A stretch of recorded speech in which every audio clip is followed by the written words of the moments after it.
What's happening? Welcome everybody. Amp Capo here, Black Adonis Games. We are inside of Lyra's starter game for Unreal Engine 5. And today I'm going to be starting the series finally. I'm just going to backtrack to the beginning and I'm going to teach a lot of the basics. A lot of this may be for noobs, but this may be for someone that's a veteran that may be still kind of new to UE5 and new to Lyra. So let's go ahead and delve in. I want to thank all the people who have been subscribing to the channel and returning. I appreciate you guys. I have started my Patreon, so that's going to be happening here real soon. This series, I'm going to try to just do a little at a time. And then, so that way it gives you time to put things together. So we really literally are going to go through this a little bit by a little bit. I try to keep these videos around 15 minutes or so. I don't want them to be too long. But anyway, let's go ahead and go in, man. Like, subscribe, check out the Patreon. I'm building it right now. It will be worthwhile soon enough. There will be lots of blueprints and things like that available there. So I appreciate you guys. Let's go. All right, so first, when you first go in and you open your Lyra, this is what you're going to see. And you probably should take heed to consider changing editor preferences, load level at startup and all that. So what you want to do here, what it's telling you to do is go to project settings and then the editor startup map so you can change it to one of the other maps, okay? So you can go here.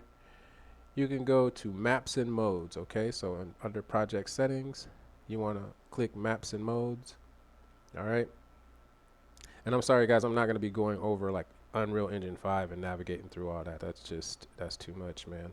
I just don't have time right now. I've got the project, the game coming. So, all right, so here we go.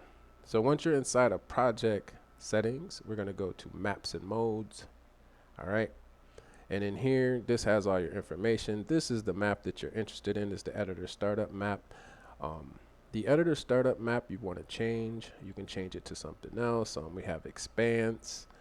We have the gym, the shooter gym, which is pretty common. This is what I usually use because it has all the tools that you need to start building your own projects. So usually I will use the Lyra shooter gym. Okay, so I'm going to go ahead and choose Lyra shooter gym. All right, and it's going to take it a little second because it has to update this throughout the project. And so, boom, once it pops, it'll do everything faster. Now, this is how you're going to actually start your game. Now, this one is up to you. This is actually the front end that gives you the menu to select your game. So what I want to do is show you the option. I'm just going to press play so you can see what happens.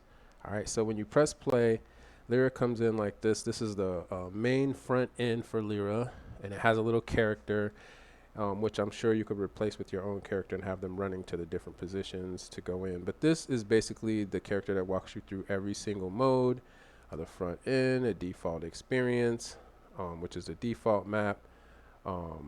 It's just an example. So these are all of the different places. So in my earlier experience with Lyra, I don't think it had all of these. It had a few of them, but I've already added my own default map. So this is the front end of the game, so you can go in and see what it is. All right, and this is a nice way to kind of tour it, but that means every time you press play, you're gonna have to go here first, and then you're gonna have to go in, you're gonna have to start your game, and then you gotta pick which mode you want, if you want elimination or whatnot. Okay, so that's what that basically means. And I'm just letting it do this for a second, and then I'm gonna boot out of it. This is a fresh copy I made just for the tutorial. All right, so there we go. So there we go. All right, so we just switched the map up and switched it to the gym. Now, what you can do at this time is also under that same place, guys. We're just going to go right back in to project settings again, and we're going to go back to maps and modes again. And you want to double click on shooter gym, okay? So once you double click on shooter gym, it should actually open the shooter gym, and it's going to take a little second, especially for me. If you've already been in your project, it'll probably do it fast, but I made this project, guys, fresh for tutorials only.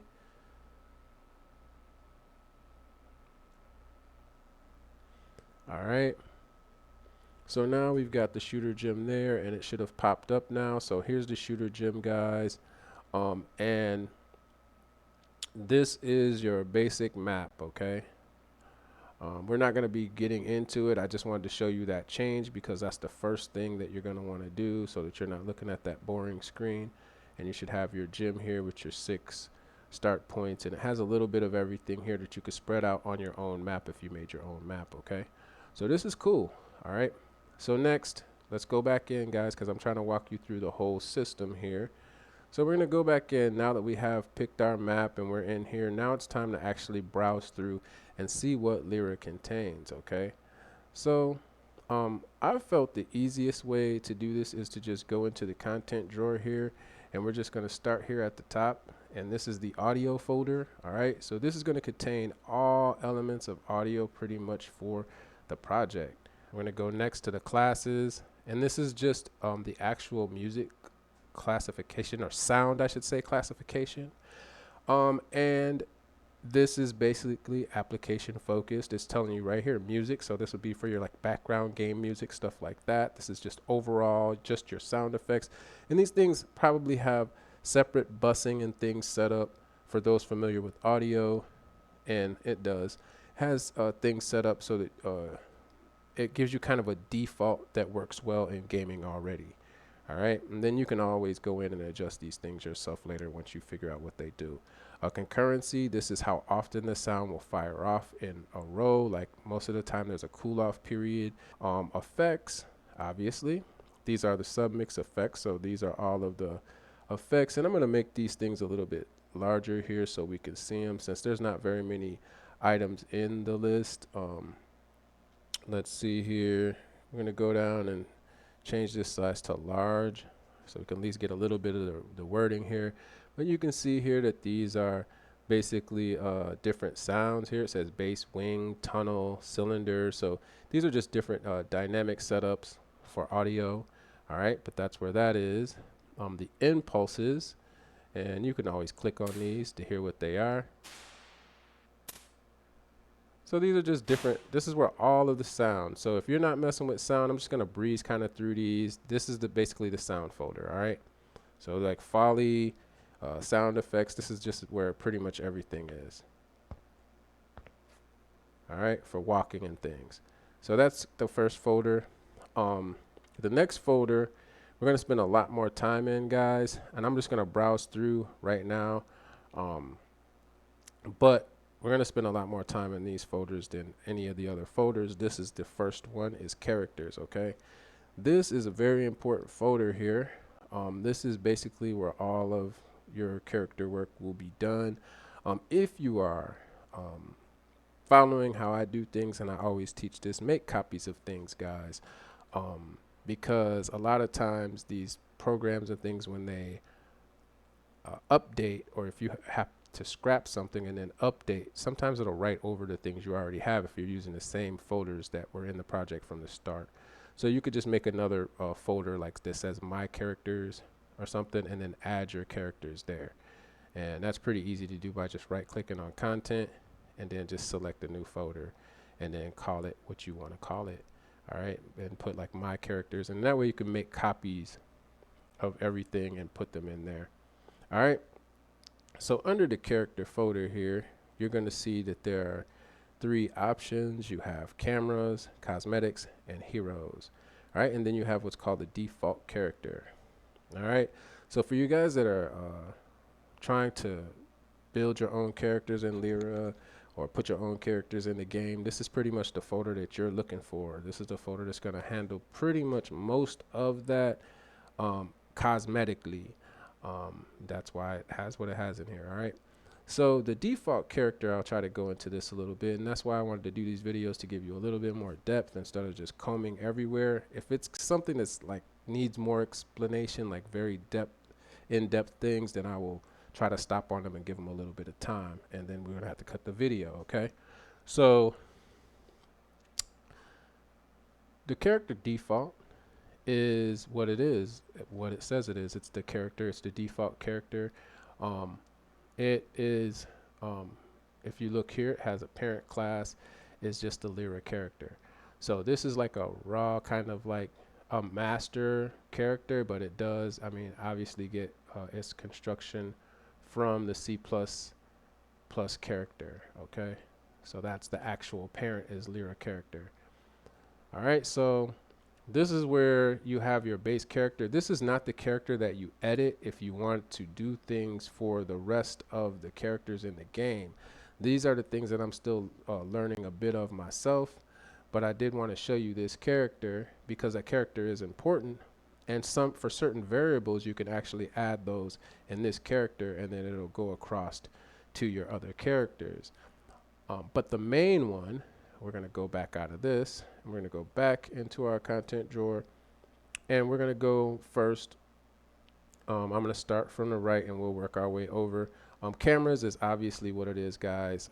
I'll just do it from this way and get these out of the way. These are just the cameras for third person and third person depth cam, for doing anything with effects or anything that you need to take control of the camera.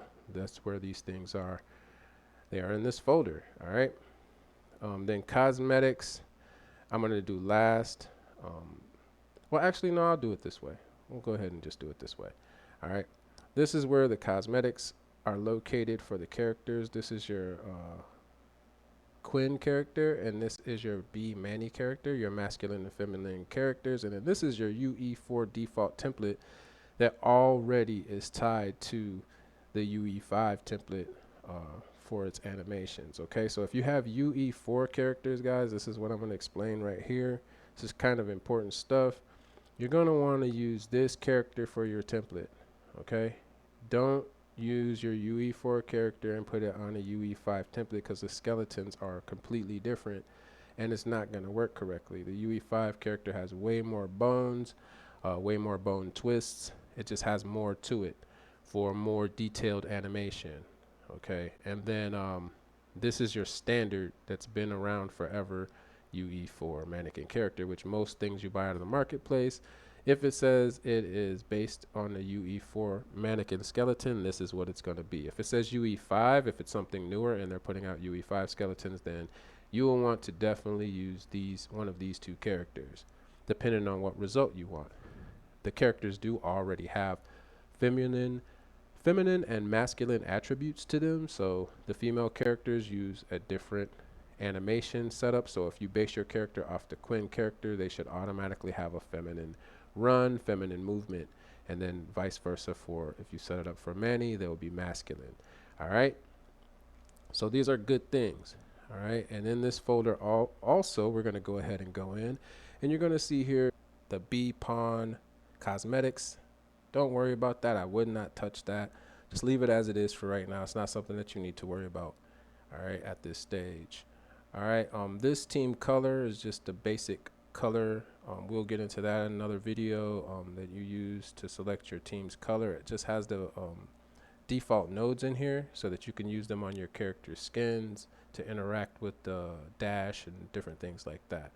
All right, and then this is the big important one here. And this is the pick random character node. All right. And I did a video on this. I'm going to go ahead and update it in this video, and I will show you guys this really fast. All right. If you want to randomize characters into your project, you can literally just drag off of this and put select. All right. You'll get a select node here. Put how many characters you want. Say you want 5. All right. And then put your 5 characters in, choose the classes that you want. Okay. And then after that, you can actually just go here, put random, and then put random integer in range. What this does is this selects the range that you want from this node, range being from 0 to 5 right now. So we want to put 0 to 5. All right. That's it, guys. And that's all you have to do. And you'll be able to put your characters here and spawn, you know, what you want. Okay. So that's pretty easy. You know, that's pretty easy. You can use this to spawn other things, this same format to spawn other things as well. Okay. So that's all you got to do that. All right. that's mostly what you're going to use this node for at this time. All right, let's go back next here. We can get out of the cosmetics now, and we're going to go to the heroes folder. All right, and now this is a little bit different here. This is that default pawn. When I started the video and I showed you he was hopping around, you could hop into a certain area and see what game mode that was. All right, that's what this is. Okay.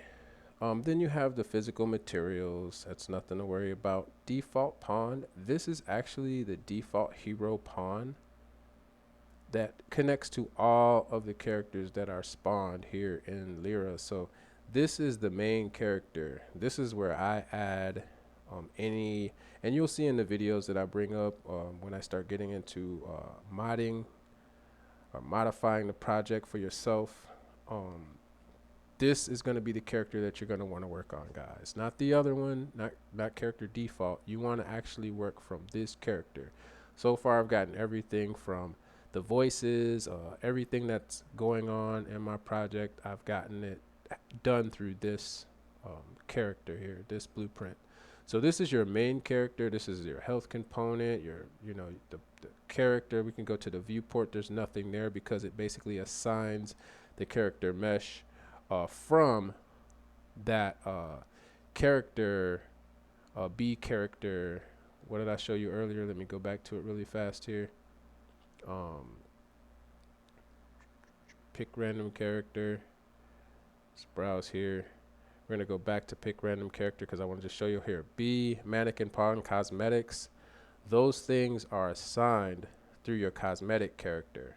Okay, so when you change, if you copy this character, which is the best practice I've used so far, and you have a character with the same skeleton, just copy this guy and you can put him into that, into this body, and I'll go over that in a minute. I'm trying to keep this short, guys, because right now I'm only going to concentrate on this folder for the first couple videos, okay? So once again, character, cosmetics, we're going to go to heroes, default hero. This is the default character that you want to work in when you're working on your characters. Different things you want to happen when they die. Like here's, you can access the death, and you can add things that you want to happen at death. This is the ragdoll phase. So this is all the stuff that's, this is the meat and potatoes for this character. All right. On death started, see, it shows the things here. So this is the main character, guys. If you're looking, default hero. All right, that's the guy you want to mess with. All right, so now let's see, what else do we have in this folder? We have simple pawn data, and that's for that little block character. The simple pawn doesn't have any abilities, so you can see here, everything's here. It's just a simple pawn with a third-person camera that runs around. That's what this CM is for the camera mode, and it's third person. All right, and so I'm pretty sure you can probably flip this to first person. You may have to make some adjustments, but I'm assuming that's how this works, and there'll be first person settings as well. All right, so next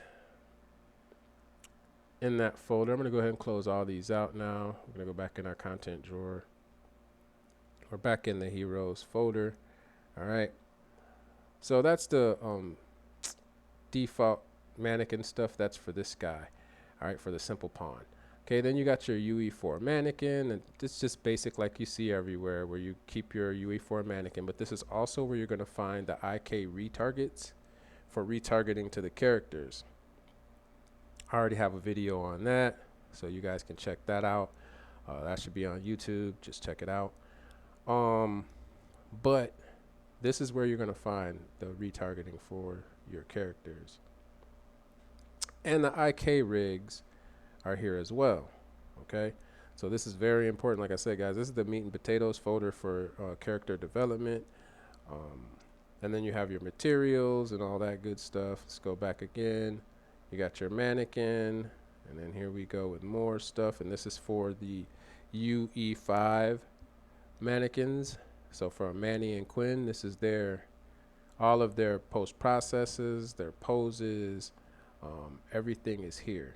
Okay, so, and this looks very familiar. If you get into MetaHumans, you're going to see this as well. You're going to see these poses, these rigged poses, and things like that. And it basically helps to lock the controls identically with each skeleton. So if you go from skeleton to skeleton by having these poses here set, it all works with the rig to make you be able to kind of share the rig between metahuman characters and stuff like that. So pretty cool stuff. Anyway, we're going to go back into heroes again. And then we have empty pawn data. And that's just for empty pawn. That's just a like a blank for you to use to develop your own. And then we have abilities here, okay? And then when you open this up, you're going to see melee, reload, gameplay ability with a widget, okay? Hero death, hero heal, hero jump, and then it's got the crouch button stuff and all that. But these are your actual notifies. These are anim notifies that you plug into your animations to get characters to perform these tasks. So here, this one is the melee. So it's going to use the mesh component, get the owner, and then it's going to send the gameplay event melee hit. And you can change the events here, okay? So when you press this, this is where your actual abilities are. And I'm going to get into all this farther later, guys. This is a lot. This is in depth. It took me a while to just figure this out, but it's really neat once you get into it. But you can change your abilities here as well. And you can use this as a base for your notify. So you can copy one of these notifies, and then you can change the ability that you want to perform with that notify. Pretty easy stuff. So let's go back in. And like I said, if you're not familiar with the anim notify, you basically just, it's something that you plug into your animations. And if you watch more videos of mine, or you can go look it up, you'll see that I address anim notifies in several videos of me working where I'm talking about animations. All right. So this is how you basically get that ability to happen through anim notify. So that's what the ANs are. And then gameplay ability is for the gas. Gameplay ability system, that's part of Unreal Engine 5 and also part of Lyra. Okay, so here you have your gameplay ability. So this is death. And so you can see here that it, if you open it and you look, of course you got your camera mode. So you're going to set your camera mode to the death cam. So obviously third person death cam, and I didn't even have to know that that's what that was, because it says death camera mode. All right, so there are documented notes pretty well. And then here it says trigger gameplay cue character death. All right, so this actually may be something that would be relevant to some things that I'm having happen right now, where I'm not executing these events. So I need to go to hero death, and I need to make sure that I'm initiating these things here, because I don't think I am on one of the projectiles I'm using. And not to ramble on, guys, but that's what I mean. I'm learning as I go along too. I'm gonna actually keep this one open, and then we're gonna go in, we're gonna go to hero heal, and that's how the heal and death pads work. They use this same concept. And as you can see here, everything starts off with event activate ability, and then somewhere along the lines you need to end the ability. Otherwise it just keeps going and it never stops.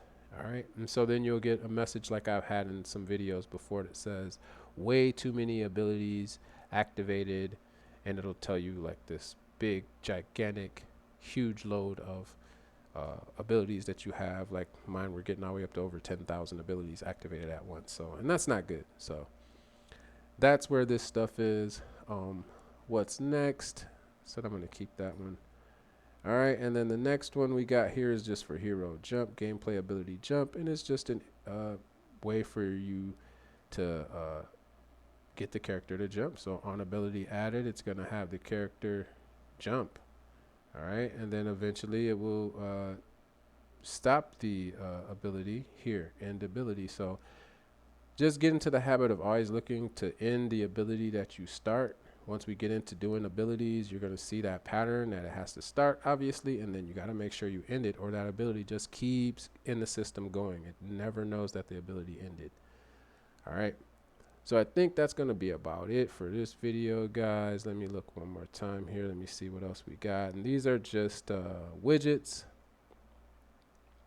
for buttons.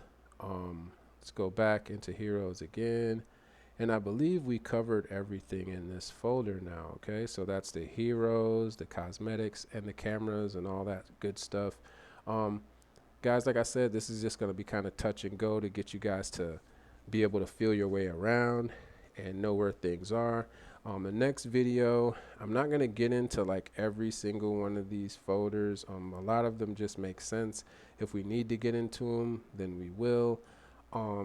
The character one was very important, so I wanted to cover that one a little bit more thorough. We're going to get in next time probably and go into the plugin folder. That's where a lot of the meat and potatoes are. We will cover some of these other folders here, but not really in depth. All right, I thank you guys for stopping by, man. Amp Capo, Black Adonis Games. Like and subscribe. Definitely check out the Patreon, man. Show some support if you can. I appreciate it. I will definitely be having exclusive items there just for people who are Patreon. So I appreciate y'all, man. Amp Capo, Black Adonis Games.